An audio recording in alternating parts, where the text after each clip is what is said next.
Hello and welcome everybody. We've got one nuke segment for today.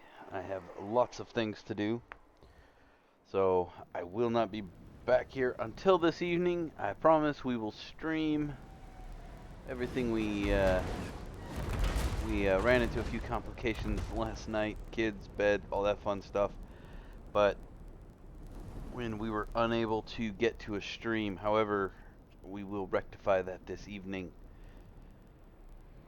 I'm not exactly sure what we're going to stream. It'll probably be Borderlands, which we haven't played in a while, I know. But that should be some fun. We'll try to make it a nice long one.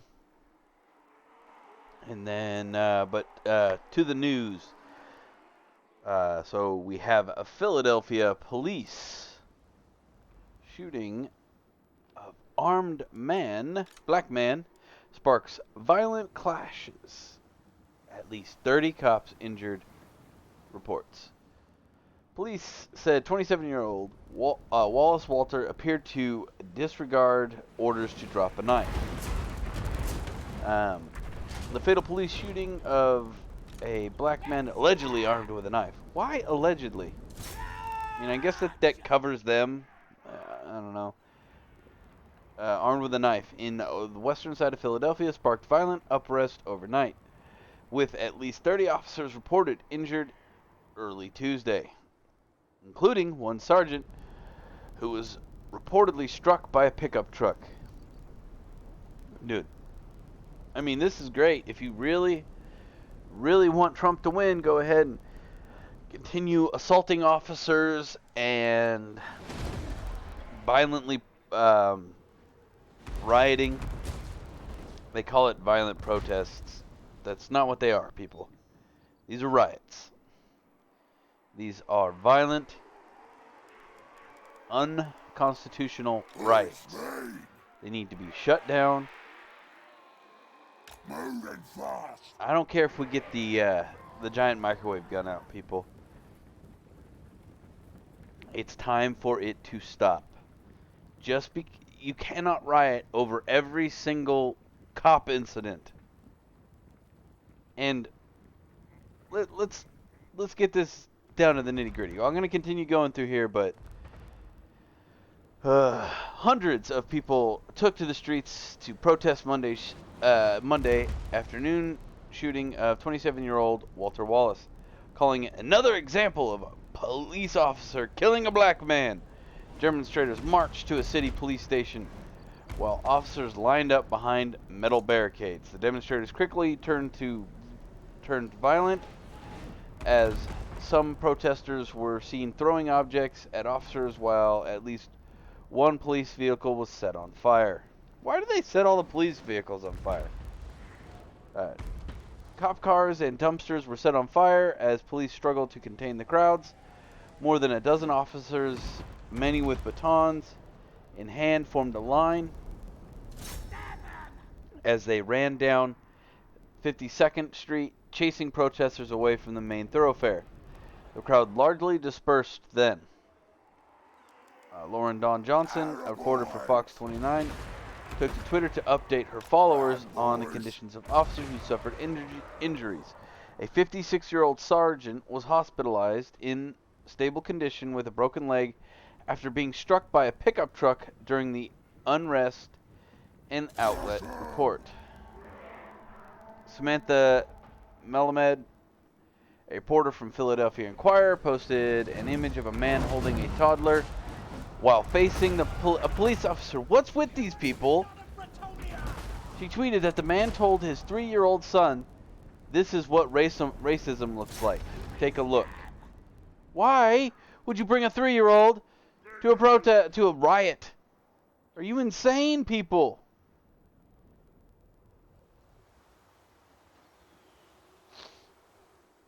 Oh my God, I just can't understand it.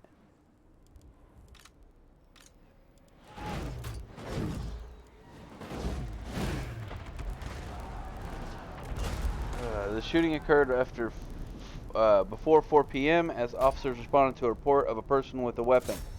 Police spokesperson Tanea Little said, officers were called to Colby Creek neighborhood and encountered the man later identified as Walter Wallace, who was holding a knife, she said. Officers ordered him to drop the knife. Instead, he started coming towards them. Alright, we're going to put a little stop in there, and I'd like to explain something to everybody who's out there saying, oh, well, he just had a knife. You should have tased him. 21 feet. 21 feet, and you have the advantage. Do you know how far a taser shoots? 25 to 50 feet. Depending on the type, and depending on, you know, the level of which the officer is able to aim it, basically, for the most part. They're not like a gun. They're not point and click. They're little darts that shoot out. They are not accurate. They are tantamount to a Nerf gun with an electrical wire hooked to it. All right? And within 21 feet, the knife has the advantage. So, officers are trained, as are military members and everybody else. You have your weapon. If there's somebody with a knife and they are within 30 to 35 feet of you, you have weapon training. They are not going to switch their guns and go to a taser when a man holding a knife is within 25 feet of them. There is an instance where they're not that close. They're closer than that to him. Okay? 21 feet, it takes him less time to get to you than to draw your weapon. So you die. So no, these cops did not do the wrong thing. He had a knife. He was trying to harm individuals, including the cops. And they literally had no choice. He started running towards them, and that once he did that, once he broke that about 18-foot mark with their weapons drawn, there was nothing left for them to do. Watch the video. I'm not going to show it on here. It's graphic. It's sad. I don't like it when anybody dies. Okay? Nobody deserves to die like that. Especially him, in all honesty. Somebody let him down. Somebody put him in a position where he had no other choice. Well, I say that only because of what's coming up. I know something about the story you don't, because I've already read it. Spoiler alert. No. So, the officers were in the right. They absolutely were. They had no choice. They had zero choice in this instance. Just like the last guy in Philadelphia to get shot, who also ran at a police officer with a knife. Okay? Maybe if you stop running at people with knives, you'll stop getting shot. Now, I say that in jest in a little. But a graphic video emerged. Yeah, blah, blah, blah. He was walking in the street. He went in between a car. And that's when the officers had to get their guns out. Because he was between, like, as he rounded the car and the officers had to back out, they had to be ready at this point because they were so close to him that they were well within the 21-foot mark. And he could charge them, and if they didn't have weapons drawn, he would be able to at least injure them, if not kill them both. One of them. They weren't both going to die. But one of them was going to. That was his goal. They yelled at him, put down the knife. The two officers then fired several shots. And he collapsed to the street. Alright. One other little tidbit before anybody says or starts quoting Joe Biden around here. When they say, shoot at the legs, don't kill him. Well, first of all, there are many people whose families can attest to the fact that a gunshot to the leg can be just as deadly as a shot to the chest. You have, I think it's your third largest artery. Third largest artery in your leg.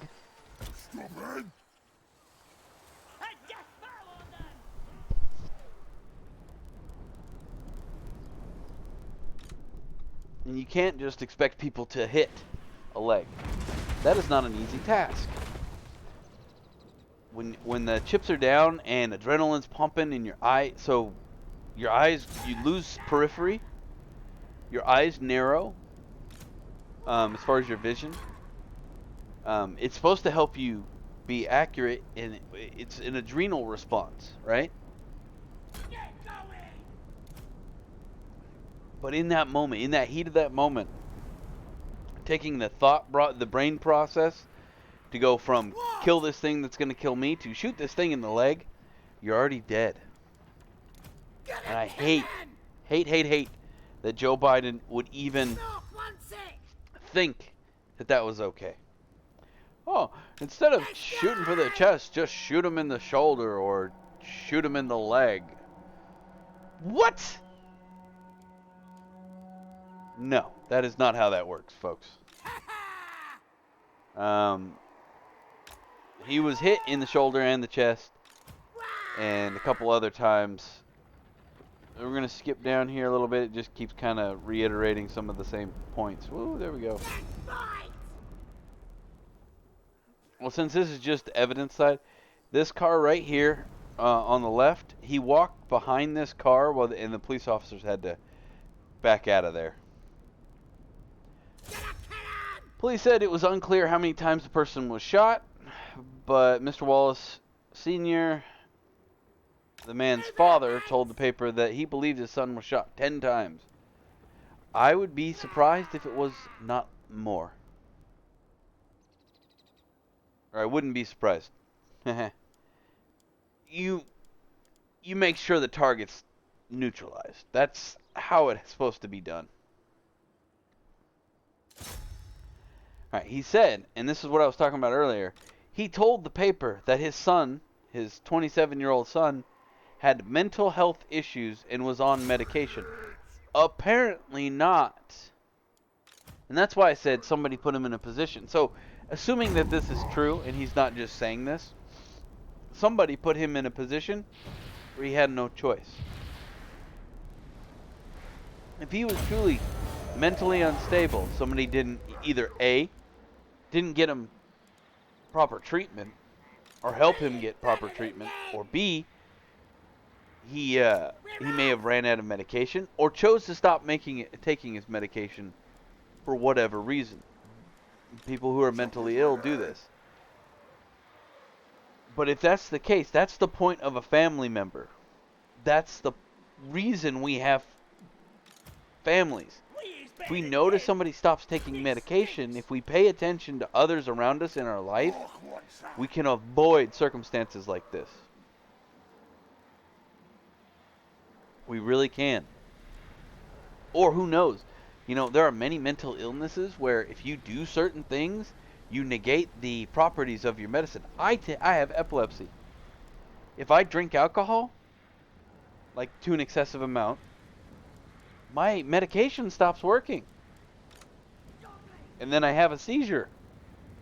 Same is true for most other mental medications, for mental health and things like that. If you drink, smoke weed, or any other drug, if you insert another drug into your system, you can negate the properties of the medication you're taking. So this man may very well have smoked weed. I know for a fact that if I smoke weed, that my brain will have a complete and utter breakdown. Because it's all... Now, that's the thing. And understand this. In my particular case, there are some people whose seizures are treated by smoking marijuana.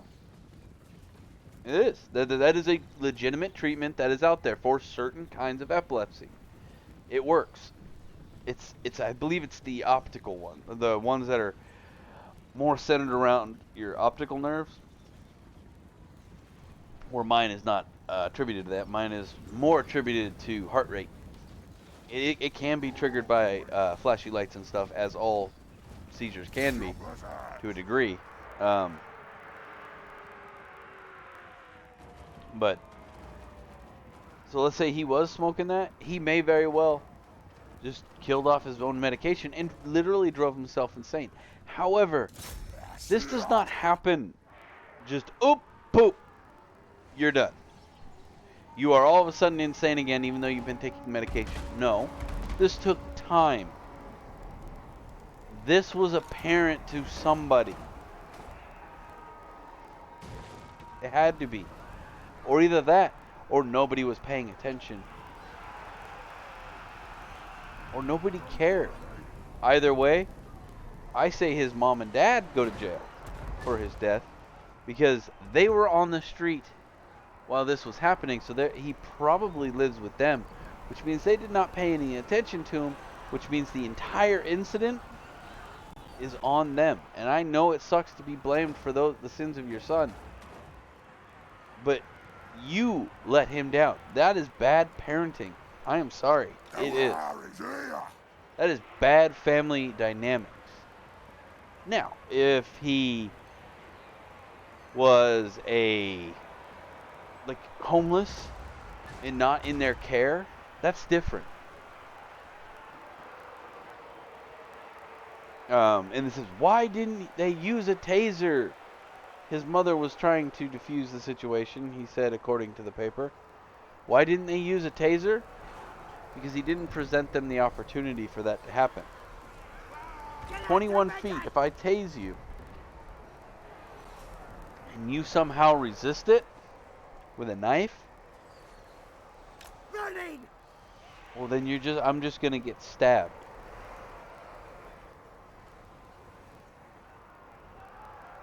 That's all that's gonna happen.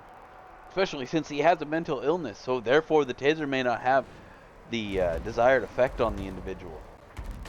These aren't the end-all be-all. You don't just fall down, lock up all your muscles like you see in the movies, and turn into a statue and fall over.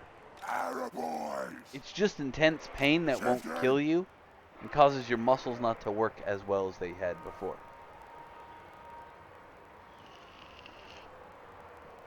Now, there are tasers out there that will do that, but they're no longer considered less than lethal, because that can kill you. A taser, this kind of taser, can accidentally kill you, given if it hits in the right spot. But, alright folks, so what is the moral of today? If you have a mentally